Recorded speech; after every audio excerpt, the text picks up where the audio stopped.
टुनटुनी चिड़िया अपने माता पिता के साथ एक छोटे से घर में रहती थी। टुनटुनी की माता टूनी चिड़िया और पिता टुन्नू चिढ़ा एक बड़े से खेत में छोटे पद पर नौकरी किया करते थे। एक दिन टुन्नू चिड़े को रास्ते में कुछ बदमाश चील और बाज रोक लेते हैं। ये चिड़े, बात मान लो वरना तुम्हारे साथ ठीक नहीं होगा। नहीं, मैं गद्दारी नहीं कर सकता। मैं उस खेत में 18 सालों से काम कर रहा हूँ। न जाने कितने मजदूरों का गुजारा उसी खेत से होता है और तुम उसी को बिगाड़ना चाहते हो। टुन्नू, तुम क्यों चिंता करते हो? हम तुम्हें इतना पैसा देंगे कि तुम्हें जिंदगी भर कमाने की जरूरत नहीं पड़ेगी। एक बार मना कर दिया ना, फिर भी आपके समझ में नहीं आता। मैं आपके बुरे कामों में साथ नहीं दूंगा और ना ही ये सब होने दूंगा। इसलिए ये बुरा सपना देखना छोड़ दो तो अच्छा ही होगा। वो बदमाश खेत की सारी फसल को लूटना चाहते थे, परंतु टुन्नू चिड़े के होते हुए वो इस काम को नहीं कर सकते थे। इसलिए वो टुन्नू चिड़े को अपने जाल में फंसाने की खूब कोशिश करते हैं, परंतु टुन्नू चिड़ा साफ इनकार करते हुए वहाँ से चला जाता है। तभी बाज चील से कहता है, मालिक, ये चिड़ा तो बहुत ही ईमानदार है, हमारा साथ कभी नहीं देगा। खेत को तो हम लूट कर ही रहेंगे और उसे जलाएंगे भी, पर उससे पहले हमें टुन्नू चिड़े को रास्ते से हटाना होगा, फिर हमारा काम आसानी से हो जाएगा। फिर वो सभी बदमाश पक्षी टुन्नू चिड़े को मारने की योजना बनाते हैं। इधर टुन्नू घर जाकर अपनी पत्नी को सारी बातें बता देता है। तभी टूनी चिड़िया कहती है, टुन्नू जी, हम कल जाकर खेत के मालिक को सारी बातें बता देंगे, फिर वो बदमाश पकड़े जाएंगे। हाँ हाँ, क्यों नहीं। हम सबसे पहले मालिक जी से ही बात करेंगे और उन बदमाशों को पकड़वाएंगे। ऐसे बातें कर वे दोनों पति पत्नी सो जाते हैं और इधर बाज और चील उन्हें मारने आ जाते हैं। इससे पहले कि ये किसी को हमारे बारे में बताए, इसके पूरे घर को जला दो। पर मालिक, ऐसे तो इसका सारा परिवार खत्म हो जाएगा। हम अकेले टुन्नू चिड़े को भी तो मार सकते हैं। अपना मुंह बंद रख और इधर देखिए मशाल, मैं खुद ही घर को आग लगाता हूँ।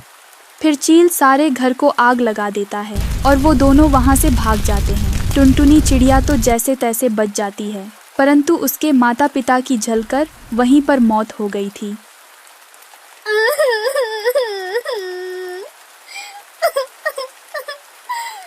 मम्मी पापा, आप मुझे छोड़कर नहीं जा सकते। मैं आपके बिना कैसे रहूंगी? इस तरह से रोते रोते उस छोटी चिड़िया की रात वहीं पेड़ पर निकल जाती है। सुबह को एक पड़ोसन आंटी सुंदरी टुनटुनी को अपने घर ले जाती है। वो उसे भोजन खिलाती है। ऐसे ही कुछ दिन तो बीत जाते हैं। तभी सुंदरी का पति कड़कनाथ सेठ उससे कहता है, हम इस टुनटुनी को कब तक अपने घर में ऐसे ही रखेंगे? पहले से ही खर्चा क्या कम है, जो ऊपर से एक और बढ़ गया। देखो जी, जब तक इसका कोई रिश्तेदार या जान पहचान वाला नहीं आता, तब तक हमें इस छोटी बच्ची को अपने घर में ही रखना होगा। मुझे नहीं लगता कोई आकर उसे अपने साथ ले जाएगा। ऐसी बला से तो सब दूर ही रहते हैं। फिर हम क्यों सहें? हमें भी इससे छुटकारा पाना ही होगा। ऐसे बातें कर वे दोनों पति पत्नी टुनटुनी चिड़िया को घर से बाहर निकाल देते हैं। टुनटुनी चिड़िया, तुम कहीं भी जाओ, पर हमारे घर लौटकर कभी मत आना।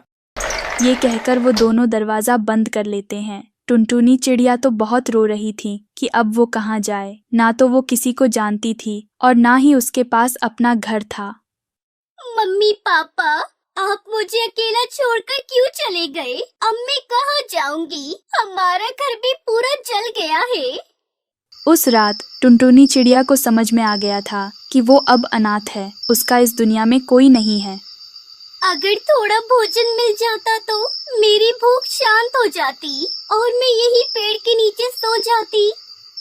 वो ऐसा सोच ही रही थी कि तभी उसे एक बड़े कचरे के ढेर में कुछ भोजन दिखाई देता है और वो कचरे से भोजन निकालकर खाने लगती है। वो भोजन खा ही रही थी कि तभी जोर से बारिश भी होने लगती है। अरे बाप रे, भोजन तो बारिश में भीग रहा है। मुझे जल्दी ही बारिश से बचना होगा। बारिश तेज होने लगती है। ऐसे में टुनटुनी चिड़िया कहाँ जाती। वो रात भर वहीं एक पेड़ के नीचे बैठी रहती है, परंतु बारिश तो अभी भी रुकने का नाम नहीं ले रही थी। तभी वहीं दूसरे पेड़ पर बैठे दोनों दोस्त आपस में बातें कर रहे थे। बस ये बारिश बंद हो जाए, फिर खेत से सारी फसल चुरा लेंगे और उन्हें बेचकर अमीर पक्षी बन जाएंगे। हाँ मालिक जी, मैंने देखा है, बहुत महंगी महंगी फसल है इस खेत में। तभी टुनटुनी चिड़िया उनकी सारी बातें सुन लेती है और उन दोनों का पीछा करती है। चलो चलो जल्दी से करो, जब तक कालू मालिक होश में आए तब तक फसल चुरा लो और फिर खेत को आग लगा दो। अरे बाप रे, ये चोर तो खेत की फसल चुराने आए हैं। मुझे जल्दी ही किसी को बताना होगा, वरना ये चोर सब लेकर भाग जाएंगे। ऐसे सोचकर टुनटुनी चिड़िया मालिक कालू कौवे के पास जाती है और उसे जगाने की लाख कोशिशें करती है। कालू भैया, अरे ओ कालू भैया, आंखें खोलिए और देखें, चोर चोरी कर रहे हैं। वो सारी फसल ले जा रहे हैं। इतने में कालू कौवे की आंख खुलती है और वो जोर से हड़बड़ाकर उठता है। अच्छा हुआ जो आप यहाँ आ गए। मैं अभी पुलिस को बुलाता हूँ और फिर वो दुष्ट चील और बाज को आकर पकड़ लेंगे। फिर कालू कौवा पुलिस को फोन कर देता और पुलिस वाले बड़ी होशियारी से वहां आकर चोरों को पकड़ लेते हैं। अरे बाप रे, ये कहाँ से आ गए? किसने बुलाया आपको? अरे बदमाश चोरों, तुम्हें क्या लगता था कि खेत को लूट कर भाग जाओगे? अब रहना आराम से जेल के अंदर। टुनटुनी, आज तुम्हारी बहादुरी के कारण ये चोर पकड़े गए और मेरा खेत जलने से बच गया। अब तुम्हें परेशान होने की कोई जरूरत नहीं है, तुम मेरे यहाँ पर काम कर सकती हो। उसके बाद टुनटुनी चिड़िया कालू कौवे के खेत में काम करने लगती है और खुशी खुशी अपनी जिंदगी बिताती है। ऊंचे पहाड़ों के बीच बसे एक शांत जंगल में भूरी नाम की एक गाय रहती थी। भूरी जंगल के सभी पक्षियों में अपनी दया और सहानुभूति के लिए पहचानी जाती थी। वो अक्सर जरूरतमंद जानवरों की मदद करती थी, चाहे भोजन खोजना हो, मदद करना हो या बस उनकी बात सुनना हो। एक दिन जब भूरी तालाब के पास चल रही थी तो उसने पास की झाड़ियों से हल्की हल्की सिसकने की आवाज सुनी। उसने उस आवाज का पीछा किया और टुनटुनी नाम की एक छोटी कांपती हुई चिड़िया को देखा। उस चिड़िया का पंख टूट गया था और वो उड़ नहीं सकती थी। भूरी धीरे से टुनटुनी चिड़िया के पास आई और पूछा, तुम क्यों रो रही हो? तुम्हारे पंख पर चोट कैसे लगी? मैं कल रात तूफान में अपने घोंसले से गिर गई। मुझे नहीं पता कि वापस कैसे जाऊं और मैं अपने घायल पंख के साथ उड़ भी नहीं सकती। मैं डरी हुई हूँ और बिल्कुल अकेली हूँ। भूरी का दिल उस छोटी सी चिड़िया पर आ गया। उसने बिना कुछ सोचे समझे उसकी मदद करने का फैसला किया। उसने सावधानी से टुनटुनी चिड़िया को अपनी पीठ पर उठाया और कहा, चिंता मत करो मेरी प्यारी दोस्त, मैं तुम्हारी देखभाल करूंगी। अब तुम सुरक्षित और स्वस्थ हो। भूरी गाय टुनटुनी चिड़िया को एक पेड़ के पास ले गई और उसने टुनटुनी चिड़िया को अपना खाना दिया, फिर अपने घर ले गई। समय के साथ टुनटुनी चिड़िया का पंख ठीक हो गया और उसने अपनी ताकत वापस पा ली और वो दोनों जंगल के सबसे अच्छे दोस्त बन गए। जैसे जैसे टुनटुनी चिड़िया का पंख बेहतर होता गया और वो दिन आ गया जब वो अपने परिवार में लौटने के लिए तैयार थी। वो उड़ान भरने के लिए तैयार होकर भूरी की पीठ पर बैठ गई, लेकिन उसकी आंखों में आंसू भर आए। टुनटुनी चिड़िया ने अपने प्रिय मित्र भूरी गाय को गले लगाते हुए कहा, मुझे तुम्हारी बहुत याद आएगी। आप सबसे दयालु, सबसे प्यारी है, जो मैं कभी भी भूल नहीं सकती। भूरी गाय ने मुस्कुराते हुए जवाब दिया, और मैं भी तुम्हें याद करूंगी, लेकिन याद रखना, सच्ची दोस्ती हमेशा के लिए रहती है, चाहे दूरी कितनी भी हो। उसके बाद टुनटुनी चिड़िया अपने परिवार के पास चली जाती है और भूरी गाय फिर से अकेली हो जाती है। एक दिन जब भूरी गाय उस नदी के पास अकेले चल रही थी, तभी फिर से उसकी मुलाकात टुनटुनी चिड़िया से हुई। भूरी, जब से मैं तुम्हें छोड़कर गई, तभी से मुझे तुम्हारी बहुत याद आई। अब हम दोनों साथ में रहेंगे। मैं तुम्हें छोड़कर कहीं नहीं जाऊंगी। भूरी गाय टुनटुनी चिड़िया की बातें सुनकर बहुत खुश होती है। अब दोनों साथ में पूरे जंगल घूमते फिरते। एक दिन की बात है, भूरी, हम साथ में तो रहेंगे, लेकिन हम खाना क्या खाएंगे? उसके लिए काम तो करना पड़ेगा। अरे टुनटुनी, इतनी सी बात, सारे जंगल के पक्षी मुझसे ही तो दूध लेने आते हैं। क्यों ना तुम बाजार में दूध बेचो और उनसे जो पैसे मिलेंगे उससे तुम अपना घर का खर्चा निकाल लेना। भूरी, तुम सच में बहुत अच्छी गाय हो। अब टुनटुनी चिड़िया बाजार में दूध बेचकर अपने घर का गुजारा करने लगती है। टुनटुनी चिड़िया को ऐसा खुश देखकर उसका पड़ोसी कालू को उससे जलने लगता है, क्योंकि कालू कौवा भी बाजार में दूध बेचने का काम करता था।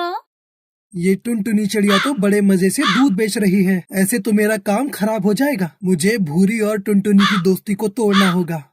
एक दिन कालू कौवा भूरी गाय के पास जाता है और उससे कहता है, अरे भूरी, ये टुनटुनी बहुत चालाक है। देखो, पहले तो तुम्हें छोड़कर अपने परिवार के पास चली गई, और जब उसने देखा कि वो कहाँ से खाएगी तो तुम्हारे पास आ गई। इस टुनटुनी से बचकर रहना, तुम तो हो ही सीधी सादी सी, इसलिए ये टुनटुनी तुम्हारा फायदा उठा रही है। कालू, ऐसा नहीं है। टुनटुनी और मैं बहुत अच्छे दोस्त हैं। हम एक दूसरे को कभी धोखा नहीं देंगे। अब तुम जाओ यहाँ से। फिर भी भूरी, गौर करना मेरी बातों पर। इतना कहकर कालू कौवा वहाँ से चला जाता है। वहीं टुनटुनी चिड़िया दूध बेचने में इतनी बिजी हो जाती है कि वो भूरी गाय को भी समय नहीं दे पाती। भूरी गाय मेरे लिए कितना कुछ करती है, क्यों ना मैं उसके लिए गौशाला बनवा दूं। इससे वो बहुत खुश हो जाएगी और फिर वो कभी अकेली भी नहीं होगी, क्योंकि जंगल की जितनी भी गरीब गाय हैं, वो सभी इसी गौशाला में रह लेंगी।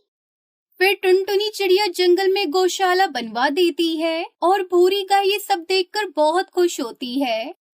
टुनटुनी चिड़िया, तुमने मेरे लिए इतना सोचा, ये बहुत बड़ी बात है। अब मेरे दिल में तुम्हारी इज्जत और बढ़ गई है। पता है टुनटुनी, वो कालू कौवा तुम्हारे बारे में बहुत गलत बोल कर गया और मैंने भी उसे समझा दिया।